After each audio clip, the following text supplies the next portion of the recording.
Iya, minasan, welcome back again with Mr. K di sini. Oke, balik lagi sama pembahasan One Piece nih. Kali ini ada suatu hal yang menarik untuk dibahas, yaitu tentang bagaimana para tetua Gorosei yang menyebarkan penyakit. Bingungkah sama apa yang Mr. maksud dengan penyakit di sini? Simpelnya, semua tetua Gorosei mengatur dunia One Piece menggunakan penyakit. Yaps, kalian nggak salah dengar. Kalau tetua Gorosei kemungkinan mengatur dunia ini melalui penyakit. Well, kedengaran sangat menarik dan mengada-ngada bukan?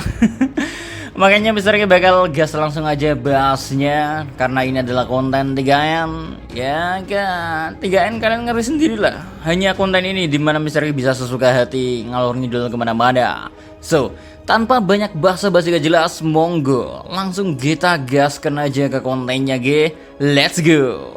Kalau udah ngomongin yang namanya penyakit, hal ini tentu bakalan berhubungan dengan satu karakter, siapa lagi kalau bukan dokter terlucu kita, Chopper.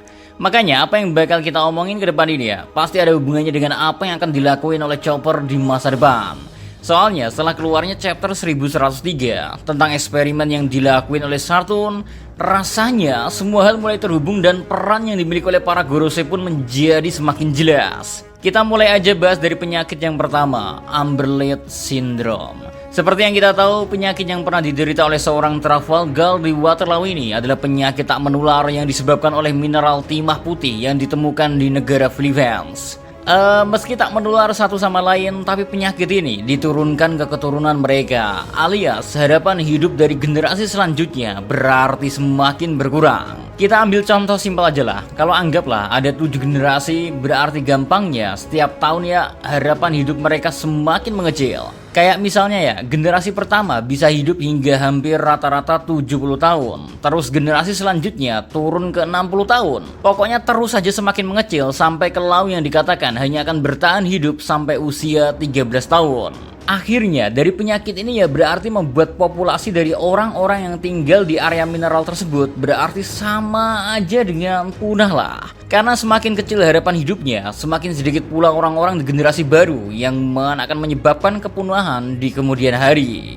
Lalu penyakit kedua yang bisa kita garis bawahi tentu saja Sapphire Scale, sebuah penyakit langka dan mematikan di mana membuat penderitanya tidak bisa terkena cahaya atau sinar matahari alami. Soalnya ya, jika seandainya hal itu terjadi, maka kulit mereka akan berubah dipenuhi oleh permata berwarna biru. Dan pada akhirnya mereka pun akan tewas seperti yang terjadi kepada ibunya Bonnie, yaitu Ginny.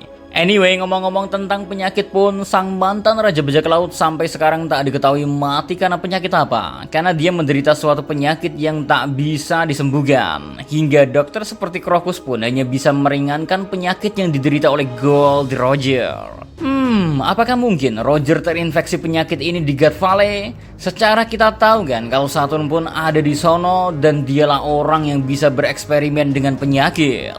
Well, kita skip dulu pembahasan ini dan bahas di konten lainnya. Karena apa yang menunggu kita adalah penyakit-penyakit yang kita sebut sebelumnya secara tak langsung terhubung dengan bebatuan seperti Amber dan Sapphire. Ya, penyakit-penyakit itu entah mengapa dinamai dengan nama-nama bebatuan. Dan ini sebuah hal yang unik mengingat nama-nama dari para Gorosei mengambil planet. Dan jika kita lihat di mitologi Hindu ya, nama mereka pun diasosiasikan dengan batu. Seperti misalnya Jupiter yang diasosiasikan dengan topas, sebuah batu berwarna kuning. Ada Saturn yang diasosiasikan dengan sapphire, sebuah batu berwarna biru. Atau misal Mars ya, yang juga dihubungkan dengan batu koral yang berwarna merah keorenan. Nah, dari beberapa kesamaan ini muncullah sebuah asumsi di mana Gorosei menginfeksi orang-orang dengan tanda kutip ya sebuah penyakit yang tak bisa disembuhkan. Ya, untuk menghabisi atau menghilangkan orang-orang yang dianggap berbahaya, mereka melakukan itu untuk membuat rencana dan sistem mereka menjadi bersih. Soalnya kalau kita pikir-pikir lagi, apa yang dilakukan oleh atasan mereka, sama tak lain ya, sama dengan apa yang suka dia perintahkan, yaitu melakukan sebuah penghapusan terhadap sesuatu. Ya, para Gorosei seringkali disuruh untuk menghilangkan sesuatu dan membuat hal itu seakan tak pernah terjadi sebelumnya. Mereka mencoba menularkan penyakit kepada mantan Raja Bajak Laut. Kita tahu apa yang bisa dilakukan oleh seorang Roger. Makanya ya, mengeliminasi dirinya tentu menghilangkan ancaman bagi pihak pemerintahan dunia. Lalu mereka pun mencoba menularkan penyakit kepada Lau. Kita tahu kan Lau adalah keturunan Di, dan last mereka mencoba menularkan penyakit kepada Genie. Ya, atau biasa disebut oleh warga Marijua sebagai The Lady of Holy Land, alias gadis ke-8 dari Marijua.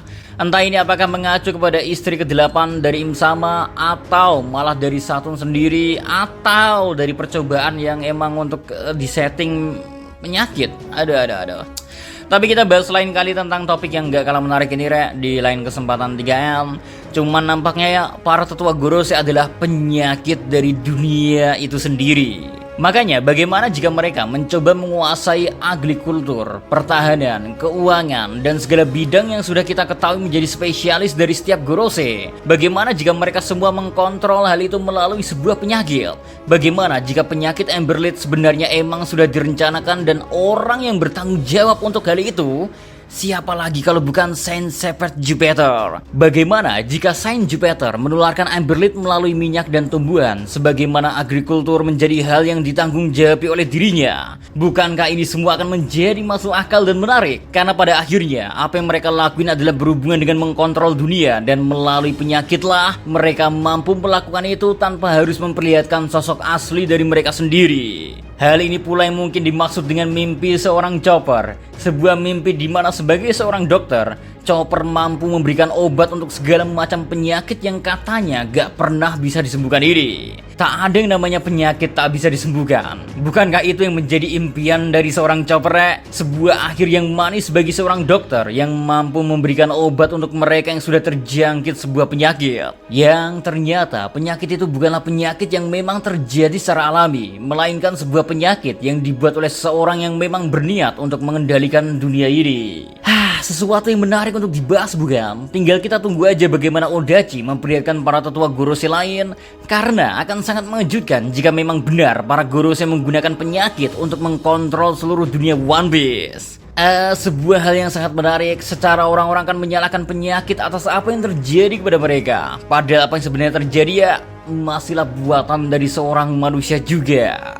Atau memang dasarnya mereka para Gorose dan Im Sama iblis. Barulah mungkin nanti ya setelah Chopper berhasil membuktikan dirinya kalau dia mampu mengobati segala penyakit yang dibuat itu, akhirnya Chopper yang selama ini diberikan nilai bounty yang amat kecil, dia baru bakal mulai mendapatkan perhatian dari pemerintahan dunia. Dan disitulah menjadi momen yang ditunggu-tunggu oleh seorang Chopper, di mana bounty-nya akan tiba-tiba melonjak sangat tajam. Karena Chopper sudah mulai diperhitungkan sebagai ancaman bagi pihak pemerintahan dunia. Wow, makin gak sabar aja. Apakah Luffy emang benar-benar bakalan dikasih lihat berhasil mengalahkan Saint Saturn di Pulau Egghead? Atau malah kemunculan pertama dari Saint Saturn bakal berakhir anti klimaks dengan tanpa adanya orang yang kalah atau menang? Ya kita tunggu doang ya. Hal apa sebenarnya yang sudah disiapin oleh seorang Odachi untuk kedepannya ini? Oke, kayaknya cukup segitu aja dulu buat konten 3M. Kalian punya hal apa lagi atau pengen tweet-tweet di kolom komentar, silakan So, see you next time. Adi Sekar Melo, stay safe everyone. Salam Animedia.